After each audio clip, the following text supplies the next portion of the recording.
Nag-iisip ako kung saan ako bibili ng pasalubong. Siyempre, uwi tayo. Bigay tayo ng pasalubong kahit papano. Tingin-tingin. Hindi, wala kasi akong day off dito eh.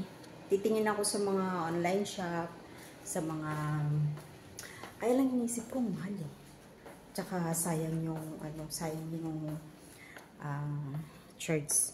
May charge kasi, delivery charge gano'n. Kaya naisip ko, sabi ko, total malinis naman ngayon yung Divisoria. Sa Tutuban, 99 shop. 99 mall. Okay, doon na lang. Total, ganun din naman. Pareho lang naman yun eh. Oh, kasi yung mga damit doon, yung mga damit dito, galing din sa galing din sa Chino. Galing din sa made in, alam mo na. So, yung ibang mga product, nag-abroad lang din yan sila.